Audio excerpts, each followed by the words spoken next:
Wakil Wali Kota Administrasi Jakarta Timur Iin Mutmainah melakukan peninjauan tempat pengelolaan sampah TPS 3R di Komplek Dinas Lingkungan Hidup Provinsi DKI Jakarta RW 09 Kelurahan Ciracas, Kecamatan Ciracas.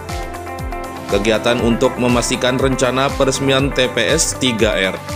Selain pengelolaan komposting sampah organik menjadi kompos, TPS 3R RW 09 Kelurahan Ciracas juga terdapat pengelolaan komposting sampah organik.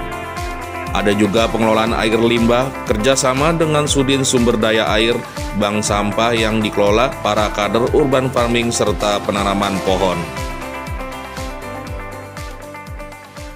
Ya, ini kan area clusteringnya terkait dengan pengelolaan sampah di wilayah khususnya di Kecamatan Ciracas. Ini berada di asrama kebersihan atau LH Kecamatan Ciracas, dan beberapa lokal yang saya lihat di sini beberapa yang sudah berfungsi dan yang akan difungsikan adalah TPS 3R. Insya Allah akan diresmikan Bapak PJ Gubernur pada hari Jumat. Untuk klaster lainnya, tadi saya juga sudah melihat dari pengelolaan komposting sampah organik untuk menjadi sampah kompos ini sudah dilakukan. Kemudian juga ada untuk pengelolaan air limbah ya, untuk kerjasama dengan SDA secara operasionalnya. Dan tentunya di depan juga ada bank sampah yang dikelola oleh masyarakat, para kader, dan ada urban farming, ada juga penanaman pohon nanti pada saat peresmian TPS 3R. Artinya jika ini dikelola mekanismenya secara terpadu, tata kelola pengelolaan sampah ini memang harus dimulai dari paling bawah, yaitu dari sumbernya. Begitu kita berharap bahwa di sini ada Pak Camat, ada Pak Lurah, terus menggerakkan ya masyarakat berpartisipasi untuk memilah dan mengelola sampah dari rumah tangganya masing-masing. Jika ini dilakukan secara serentak dan konsisten, termasuk pengangkutannya pun juga sudah terpilah, saya rasa untuk sampah yang akan diangkut sampai ke TPA atau di Bantar Gebang akan jauh berkurang. Dan TPS 3R ini adalah TPS 3R yang ada di Jakarta Timur, nanti ada juga di Cakung. Ini akan sangat bermanfaat untuk dalam kaitan pengurangan sampah di Jakarta Timur. TPS 3R ini dibangun mulai tahun 2023 dengan kapasitas 25 ton per hari. Jadi dari hasilnya akan dimanfaatkan sebagai bahan bakar RDF atau batu bara muda yang langsung bisa dimanfaatkan ke pabrik semen, baik itu Indosemen ataupun Semen Indonesia.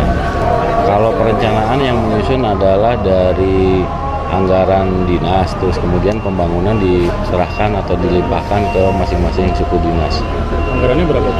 Ini sekitar kalau tidak salah 12 miliar. Baru akan dioperasikan tahun ini, Pak? Iya, betul. Tahun ini harus segera bisa dioperasikan.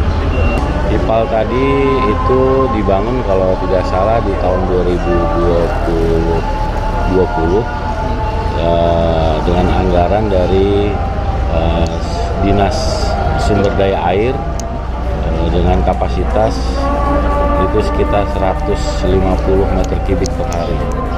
Itu merupakan pengolahan baik grey ataupun black water yang diambil dari sambungan rumah. Sambungan rumahnya itu sekitar ada 120 sambungan rumah yang ada di sekitar komplek asrama dinas kebersihan atau dinas lingkungan hidup.